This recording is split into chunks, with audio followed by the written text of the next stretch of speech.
नमस्कार विद्यार्थी मित्रांनो, तर स्वागत आहे तुमचं स्टडी स्पार्क ट्युटोरियल्स मध्ये। तर आज आपण पाहणार आहोत इयत्ता 8वीचा मराठी या विषयातील 19 गे माय भू याचा स्वाध्याय। चला तर मग सुरू करूया। प्रश्न 1, एका वाक्यात उत्तरे लिहा।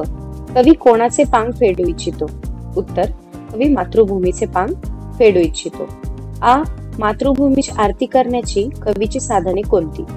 उत्तर, सूर्य, चंद्र व तारे ही मातृभूमीची आरती करण्याची कवीची साधने आहेत। कवीच्या जन्माला कोणामुळे अर्थ प्राप्त झाला? उत्तर, मातृभूमीमुळे कवीच्या जन्माला अर्थ प्राप्त झाला। प्रश्न 2, खालील काव्यपंक्तीचा तुम्हाला समजलेला अर्थ स्पष्ट करा। आणि आरतीला हे सूर्य, चंद्र, तारे। उत्तर, मातृभूमी हे कवीचे दैवत आहे। या महान देवतेची पूजा सामान्य साधनांनी न करता त्यासाठी दिव्य, तेजस्वी व अलौकिक साधने हवीत असे कवींना वाटते, म्हणून मातृभूमीची तेजोमय आरती करण्यासाठी ते चंद्र, सूर्य, तारे आणणार आहेत। आई तुझ्या पुढे मी आहे अजून तान्हा। उत्तर, कवी मातृभूमीला माऊली संबोधतात व स्वतः लहान बाळ समजतात। आईच्या दुधावर बालकाचे पोषण होते। मातृभूमी या मातेविषयी विनम्र भाव व कृतज्ञता व्यक्त करताना कवी म्हणतात की हे आई, तुझ्यामुळे मी तुझे तान्हे लेकरू आहे। प्रश्न 3, हे केव्हा घडते ते सांगा। कवीची ललाट रेषा प्रयाग काशी बनते। उत्तर, जेव्हा कवी मस्तकावर मातृभूमीची पायधूळ लावतात तेव्हा कवींची ललाट रेषा प्रयाग काशी बनते। कवी मातृभूमीची उत्तम गाणी गाऊ शकतो। उत्तर, जेव्हा कवींची वाणी मातृभूमीरूप आईच्या दुधाने भिजून जाते तेव्हा कवी मातृभूमीची उत्तम गाणी गाऊ शकतात। प्रश्न 4, खालील अर्थाच्या कवितेतील ओळी लिहा। माझी भाषा मधुर आणि समृद्ध बनव। उत्तर, शब्दात सोड माझ्या आता हळूच पान। शब्द सामर्थ्य, प्रतिभा सामर्थ्य प्राप्त झाल्याने गाणे गाई। उत्तर, आई तुझी अशी मी गाईन रोज गाणी। प्रश्न 5, कवितेत आलेले 2 वाक्यप्रचार शोधा व त्यांच्या वाक्यात उपयोग करा। उत्तर, पांग फेडणे वाक्य, ज्या आईवडिलांनी आपले पालन पोषण केले त्याचे पांग फेडायला हवे। 2, पायधूळ घेणे वाक्य, परीक्षेला जाताना आपल्या आईची पायधूळ घ्यावी।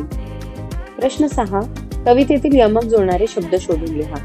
उत्तर, सारे, तारे, कशाला, आला, गाणी, वाणी, जराशी, काशी, तान्हा, पान्हा। प्रश्न 7, स्वमत। कवीने पायधूळ कशाला म्हटले असावे असे ते स्पष्ट करा। उत्तर, कवींनी मातृभूमीला माता म्हटले आहे। मातेमुळे माझ्या शब्दात सामर्थ्य आले आहे। त्या आईचा आशीर्वाद मिळणे हे आले भाग्य आहे। तिची पायधूळ मस्तकावर मिरवावी असे कवीला वाटते। पायधूळ म्हणजे मातृभूमीचे स्पर्श होते। तिच्या चरणांशी लीन होऊन तिला वंदन करून आशीर्वाद घेण्याच्या प्रयत्नाला पायधूळ कपाळावर लावणे असे म्हटले आहे। गे मायभू तुझे मी फेडीन पांग सारे या ओळीचा सरळ अर्थ लिहा। उत्तर, मातृभूमी ही माता आहे। ती तिचे तान्हे बाळ आहे। मातृभूमीने माझे लालन पालन पोषण केले आहे। तिच्या दुधाचे सामर्थ्य माझ्या शब्दांमध्ये आले आहे। अशा माऊलीचे उपकार हे जन्मजन्मी फेडणे शक्य नाही।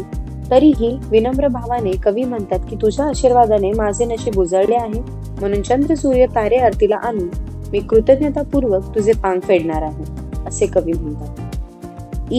कवितेतून व्यक्त झालेली मातृभूमी विषयीची भावना तुमच्या शब्दात लिहा। उत्तर, मातृभूमीचा गौरव करताना कवी म्हणतात हे मातृभूमी, तुझी मी आरती सूर्य व चंद्र, तारे आणून करतो आहे। तुझ्या चरणांशी लीन होऊन मला तुझे पांग फेडायचे आहे। तू माझी माता आहेस, मी तुझे लहान मूल आहे। माझ्या शब्दांमध्ये तुझ्या पाडण्याची शक्ती येऊ दे। तुझ्यामुळे माझा जन्म सार्थकी लागला। तुझी पायधूळ कपाळी मिरवणे हीच प्रयाग काशी आहे। तुझ्या दुधात माझी भाषा कालवून मी तुझे गौरवगीत गाणार। अशा प्रकारे आपण हा स्वाध्याय पूर्ण केला आहे। जर तुम्हाला व्हिडिओ आवडला असेल तर लाईक, कमेंट आणि शेअर करा आणि अशाच व्हिडिओसाठी स्टडी स्पार्क ट्युटोरियल्सला सबस्क्राईब करा। भेटूयात पुढील व्हिडिओमध्ये।